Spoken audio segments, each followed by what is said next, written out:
اللہ تبارک و تعالی نے ارشاد فرمایا قل اللہم مالک الملک تؤتی الملک من تشاء. دنیا میں جو کچھ ہوتا ہے اللہ کی مشیت سے ہوتا ہے. کوئی بادشاہ بنتا ہے تو اس کی مشیت سے، اور کسی کی بادشاہت چلی جاتی ہے تو اس کی مشیت سے. کسی کو عزت ملتی ہے تو اس کی مشیت سے ملتی ہے، اور کوئی ذلیل ہوتا ہے تو بھی اس کی مشیت سے ہوتا ہے. یہ سب اس کی مشیت کا معاملہ ہے. جسے چاہتا ہے،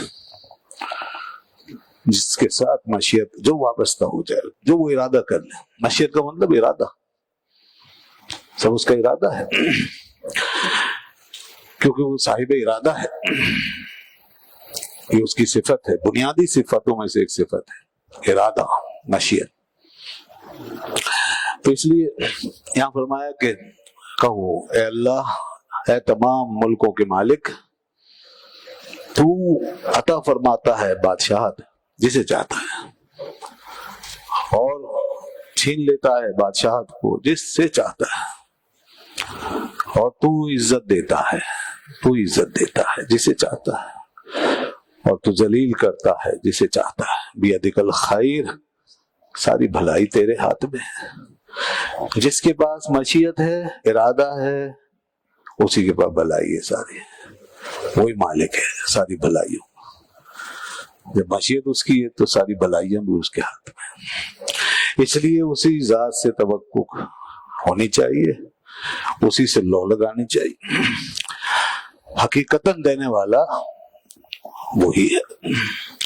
اور دنیا میں جو کچھ بھی دنیا والوں کے ذریعے سے ملتا ہے، لوگوں کے ذریعے سے ملتا ہے، واسطوں سے ملتا ہے، وسیلوں سے ملتا ہے، وہ سب اس کی مشیت سے ہی ملتا ہے. اذن وہاں سے آتا ہے. اچھا، اب یہاں پر ایک بات سن لیجئے. اس آیت کو ہر جگہ ہم کوٹ کرتے ہیں، اور ایسی جگہوں پہ کوٹ کرتے ہیں کہ جہاں پہ انسان ایک دم سٹپٹا جاتا ہے، پریشان ہو جاتا ہے کہ بھئی یہ کیسے ہم جسٹیفائیڈ کریں.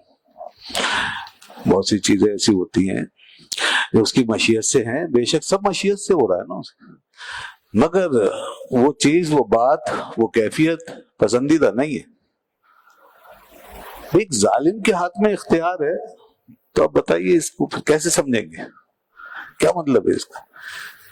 ایک ظالم بیٹھا ہوا ہے، فرعون بن کے بیٹھا ہوا ہے. کہیں بھی کوئی بھی دنیا میں تاریخ میں ہوئے بہت سے لوگ، اور اقتدار کی جو کشاکشی تو اکثر ایسے لوگوں کے بیچ میں رہی ہے. کون سے نیک لوگ کا بھی چکر میں پڑتے ہیں عام طور پہ، سارے ایسے ہی دنیا میں.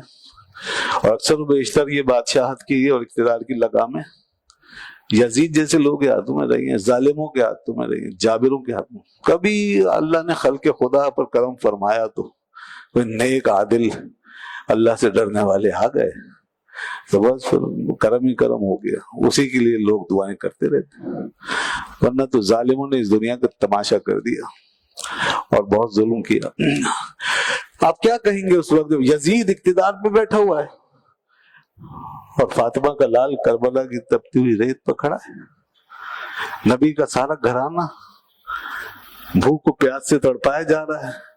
جنت کے سردار وہاں کھڑے ہوئے ہیں، اور سب جنتی وہاں میدان میں پڑے ہوئے، اور پھر پیاسے تڑپا تڑپا کے مارے جا رہے ہیں، اور یزیدی بیٹھے ہوئے اقتدار کے مزے لے رہے ہیں. تو کیا مطلب ہے اس آیت کا؟ تو نے فرمایا ہے جسے تو چاہتا ہے.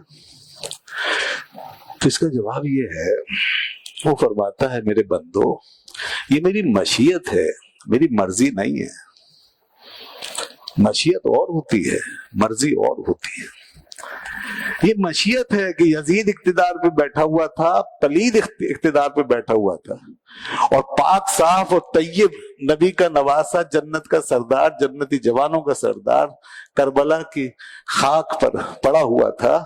یہ میری مشیت ہے. وہاں مشیت تھی، یہاں میری مرضی ہے. یہاں میری رضا ہے، وہاں رضا نہیں. یزید کے دربار میں صرف مشیت ہے، رضا نہیں. میں راضی نہیں ہوں اس سے. وہ میرا ارادہ ہے، میری حکمت ہے، جیسے چاہ دے دیا. اور رضا میری خوشنودی ہے. راضی کس سے ہوں؟ کربلا والوں سے.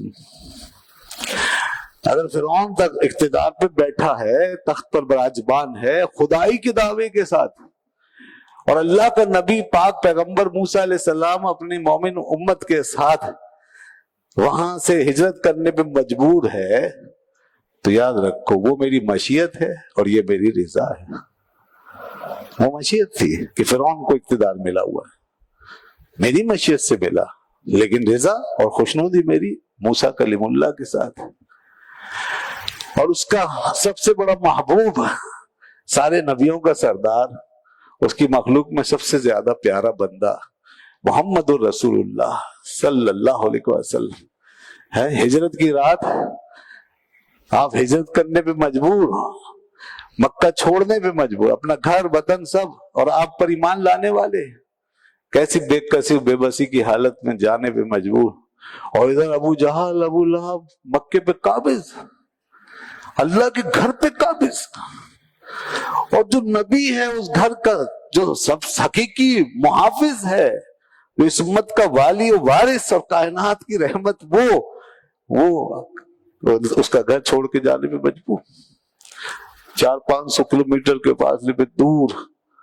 بتائیے اب، تو اللہ نے بتایا کہ دیکھو ٹھیک ہے، اس وقت ابو جہل ابو لہب میرے گھر پہ بھی قابض اور اپنے اپنے گھروں میں متمکن اور مکے میں بسے ہوئے، اور مکے کی زندگی کے آبائی وطن کے مزے لیتے ہوئے، ٹھیک ہے، یہ میری مشیت، مگر میری مرضی اور رضا میرے محبوب کے ساتھ ساتھ، جہاں وہ جا رہے ہیں راضی میں ان سے ہوں، مشیت میری یہاں کام کر رہی ہے لیکن راضی میں ان سے ہوں۔ تو اب اتنی مثالوں کے بعد تو سمجھ میں آ گیا نا بھائی، مشیت اور مرضی کا فرق ہے۔